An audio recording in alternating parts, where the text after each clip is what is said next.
Vamos lá, pessoal. Bom dia, boa tarde, boa noite.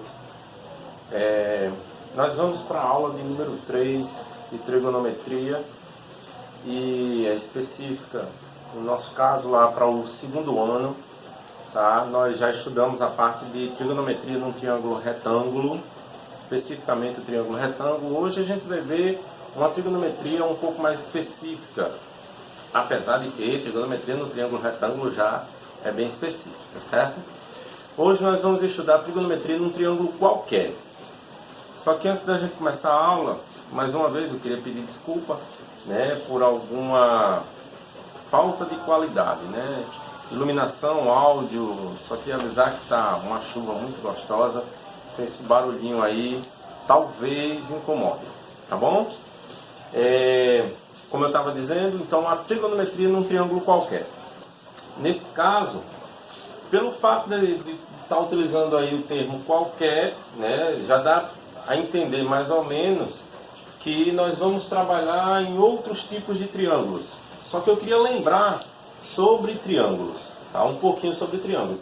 Existem 6 tipos, tá? 3 com relação a ângulo e 3 com relação a lado. E aqui eu só vou tocar no ponto ângulo. Por que, né, ângulo?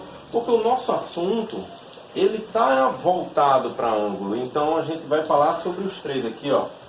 O triângulo retângulo, o acutângulo e o obtusângulo. O retângulo foi o que a gente já estudou, né? Ele tem um ângulo reto. O acutângulo ele possui 3 ângulos agudos e o obtusângulo ele só possui um ângulo obtuso. Obtuso maior que 90, agudo menor que 90. Vale ressaltar também que a soma dos ângulos de um triângulo é sempre 180. Nunca vai ser mais e nunca vai ser menos. Se desobedecer essa lei, não é triângulo, tá? Então, hoje nós vamos estudar especificamente 2 leis. A lei dos senos e a lei dos cossenos. Então, a gente vai aprender a utilizar ambos, tá certo? Sobre a lei dos senos, eu queria chamar a atenção para uma regra importantíssima. Porque talvez você pense, Derlei, quando é que eu vou usar a lei dos senos? Quando é que eu vou utilizar a lei dos cossenos? Quando a gente fala utilizar, a gente precisa deixar claro uma coisa. Se a gente vai utilizar, é porque nós queremos descobrir um valor desconhecido. Senão não tem aplicabilidade, né, nessas leis. Tá certo? Então, nós vamos sempre descobrir um valor desconhecido. Esse valor desconhecido você pode chamar de x, de y, de seja lá o que for, mas é um valor desconhecido, tá bom? Então, primeira coisa, diferenciar quando utilizar lei dos senos e lei dos cossenos, tá bom? Se for retângulo, já sabe que você pode utilizar aquele conteúdo que nós estudamos na primeira e na segunda aula. Se for um triângulo qualquer, ou seja, não for retângulo, tá? Apesar de que, pessoal, você pode utilizar a lei dos senos ou lei dos cossenos nos triângulos retângulos também. Aí é uma opção sua, tá certo? Eu particularmente não utilizaria. Por quê? Porque aqui são fórmulas, né? E as fórmulas, vocês vão perceber que elas são um pouco maiores, são um pouco mais trabalhosas. Então, não é tão cobrado, por exemplo, no Enem, né, quanto trigonometria no triângulo retângulo ou a trigonometria no ciclo trigonométrico, que é o que a gente vai ver na próxima aula. Certo? Quando entrar na parte de funções trigonométricas, aí sim a coisa ela vai ser bastante delicada. Certo? Então vamos lá. Estou aqui com um triângulo. Certo? O triângulo ele possui 3 vértices, 3 lados, 3 ângulos. Então essas informações são importantes. Tipo, quem são os vértices aqui? As letras maiúsculas A, B e C. Quem são os lados? O lado AB, o lado BC e o lado CA. Aí eu chamei esses lados por letras minúsculas. Por exemplo, o lado BC eu chamei de A. O lado AB eu chamei de C. E o lado AC eu chamei de B. Derlei, assim confunde. Bom, se você perceber, o lado A ele está oposto ao ângulo A. tá? Quem é o ângulo A? É o ângulo que está no vértice A. Vértice é o ponto. Tá? Então, ó, lado A oposto ao ângulo A. Então, lado B oposto ao ângulo B. Lado C oposto ao ângulo C. Então, não tem como errar isso. Certo? Você vai ver quem está na frente. Finge que você é o ângulo, olhe para frente e você vai ver lá o lado oposto. Tá bom? Beleza. Então, nós temos essas três razões. A sobre o seno do ângulo A, B sobre o seno do ângulo B e C sobre o seno do ângulo C. Dentro desse contexto, ainda fica meio sem sentido, né? O professor só mostrar isso e como assim? Mas quando a gente aplicar, você vai entender melhor como se usa as coisas, tá bom? Grave essa informação, considere ela como muito importante. Eu vou utilizar a lei dos senos quando estiver sendo informado na figura dois ângulos, ok? Derlei, eu estou observando que nesse triângulo os ângulos são 30 e 60. Então, obviamente que esse lado aqui, esse ângulo aqui é de 90. Mas vamos supor que você não percebeu isso, tá? Eu vou aplicar a lei dos senos aqui, tá bom? Posso aplicar? Posso. Por quê? Porque esse é um triângulo qualquer, está dentro desses três modelos, tá certo? E possui dois ângulos. Então a gente pode, ok? Então vamos lá. Para usar a lei dos senos, eu preciso saber, voltando aqui para a fórmula, ó, você note que como eu tenho dois ângulos aqui, eu não vou usar os três, só vou usar dois, certo? Então você pode chamar, por exemplo, o 30 pode chamar de A, se você quiser, o ângulo A aqui, ó, certo? E aí o 60 você pode chamar de B, ok? Pronto. Então, nós vamos ter o seguinte. Olha quem está na frente do ângulo A. É X. Então, pela fórmula, ó, A sobre seno de A. A sobre seno de A. Ok? O A vai ser o X. O seno de A vai ser seno de 30. Igual a B. Olha quem é o B. É o lado, tá? Quem fica em cima é o lado. Quem vai ficar embaixo é o seno do ângulo. Então, o lado é 10 raiz de 13. 10 raiz de 13. O ângulo é de 60. Ó. Tá? Se você acha que vai se confundir, coloca uma setinha assim, para saber quem é quem. Ok? Então, aqui embaixo vai ser seno de 60. Beleza. Fez essa substituição. A partir de agora é cálculo puro, ok? Como assim? Vamos fazer logo uma substituiçãozinha aqui? Com certeza, se você assistiu a primeira e a segunda aula de trigonometria, você sabe o valor do seno de 30, que é, muito bem, 1 sobre 2. Vou substituir aqui, ó. 1 sobre 2.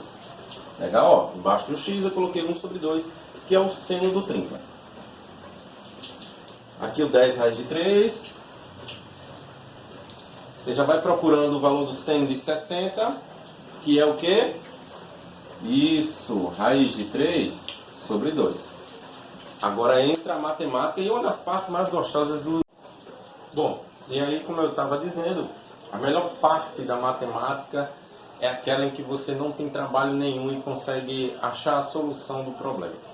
Nossa finalidade é achar o valor de x, correto? Beleza. O que nós vamos utilizar aqui são as regras da equação de primeiro grau. Vocês conhecem, né? Se não conhecem ainda, dá uma estudada nisso, vocês estão com tempo, tá? Para trabalhar a equação do primeiro grau. No sétimo ano a gente aprende a equação do primeiro grau e eu acredito até que faz parte da didata do professor afirmar que a equação de primeiro grau ela é como uma balança. Então, já que a gente pode comparar isso com uma balança, aquilo que tem no lado direito e no lado esquerdo, igual, com o mesmo sinal e na mesma operação, a gente pode cortar. Então, alunos amam cortar, né? Então, vamos dar uma cortada aqui naquilo que a gente considerar que é possível, tá? Se vocês observarem, esse 2, ele está dividindo esse 1 aqui, tá? Que, por consequência, é um denominador do x.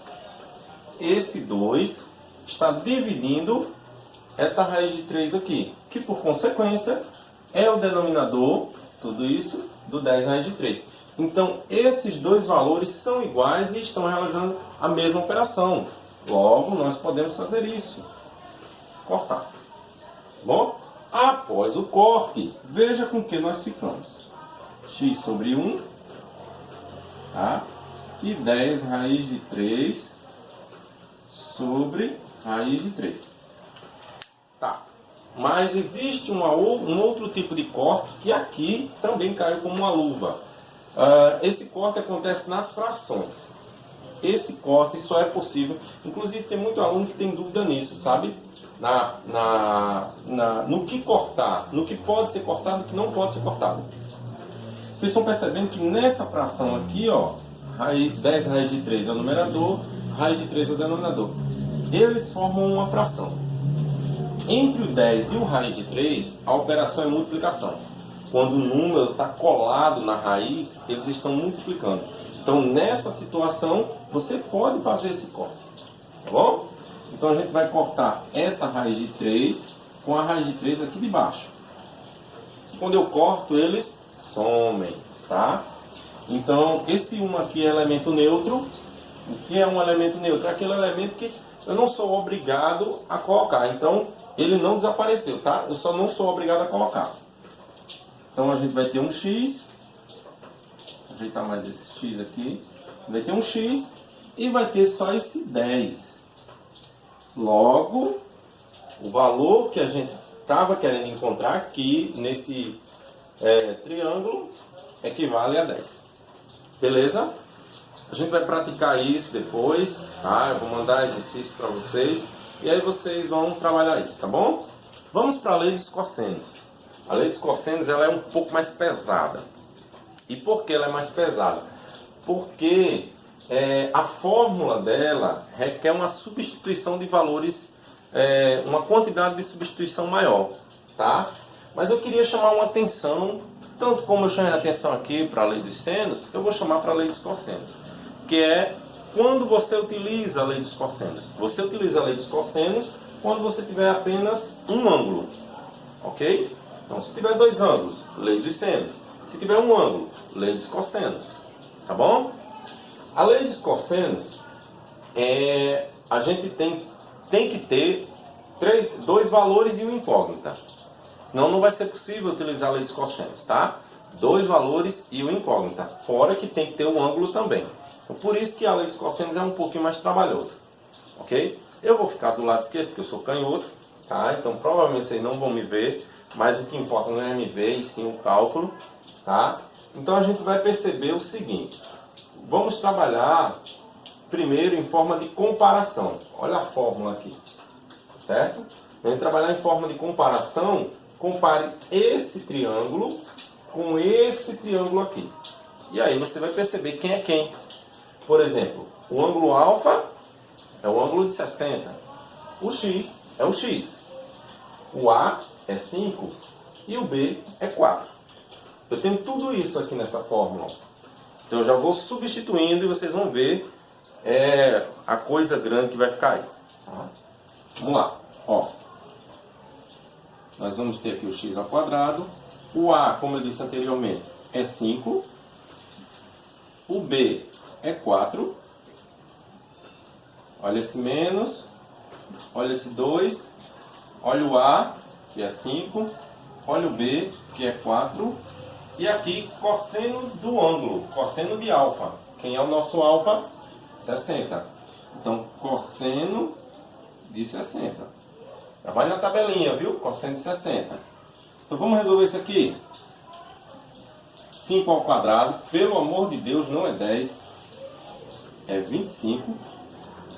4 ao quadrado, 16. Aqui eu tenho 2 vezes 5 vezes 4. Vezes cosseno de 60. Mas eu não vou multiplicar isso aqui primeiro, não. Eu vou trocar aqui o cosseno de 60, tá bom? Vocês vão saber por quê. Aí o cosseno de 60, de acordo com aquela nossa tabelinha, é 1 sobre 2. Ah, Adele, por que tu não multiplicou isso aqui? Porque eu estou vendo que nesse cálculo a gente tem que fazer primeiro a multiplicação, tá? Então aqui, ó, multiplicação, multiplicação, multiplicação. Guarda isso para depois. Você não faça, pelo amor de Deus, por exemplo, 16 menos 2. Você vai cometer um erro gravíssimo. Então, eu estou vendo aqui nessa multiplicação que esse 2 está em cima e esse 2 está embaixo. Eu posso utilizar o que eu fiz aqui, tá? Então, eu vou cortar esse 2 aqui com esse 2 aqui. Isso vai acontecer de vez em quando, viu? Preste bastante atenção. Antes de fazer o cálculo, veja se não dá para cortar. Então, vamos lá. Vamos ver o que foi que ficou. Nós ficamos com 25, 16 e aqui, ó, menos, tá aqui o menos, 5 vezes 4. 20. Ok? Beleza. Vamos aqui fazer esse cálculo. 25 mais 16 dá 41. 41 menos 20 dá 21. Certo? Acabou? Ainda não, porque falta só um detalhe. Esse quadrado, ele tem que passar para o outro membro. Quando a gente fala passar, na realidade, é colocar uma raiz em ambos os membros. Mas eu não vou falar nessa linguagem, tá? Eu vou passar o 2 e ele vai virar uma raiz quadrada. Pronto. Chegamos ao valor x igual a raiz de 21. Dá para fazer mais alguma coisa com esse? Não. Com esse daqui especificamente, não. Tá? Mas se fosse uma raiz quadrada exata, daria para calcular essa raiz quadrada exata. Ou então, se ela fosse uma raiz que desse para simplificar. Tá certo? Mas quando acontecer isso, a gente comenta depois. Ok? Bom, pessoal, essa daí foi a aula de lei dos senos, lei dos cossenos. Eu não vou viabilizar o conteúdo voltado especificamente para isso, tá? Aí é porque tá no nosso currículo e realmente a gente precisa passar isso para vocês, tá? Essa grade de conteúdo para vocês, então a gente tem que passar, tá certo? Mas o nosso próximo conteúdo, esse sim, eu vou querer uma atenção máxima de vocês. Vou querer que vocês tanto me cobrem, quanto se cobrem. Se cobrem mais do que me cobrem, tá? É importante isso. Estamos orando por vocês, para que dê tudo certo. Se Deus quiser, a gente volta a ter nossas aulas presenciais, que eu, de verdade, já estou sentindo muita falta de olhar nos olhos dos meus alunos e não para uma tela de uma câmera. Tá? Deus abençoe vocês. Tchau, tchau. Beijinho no coração.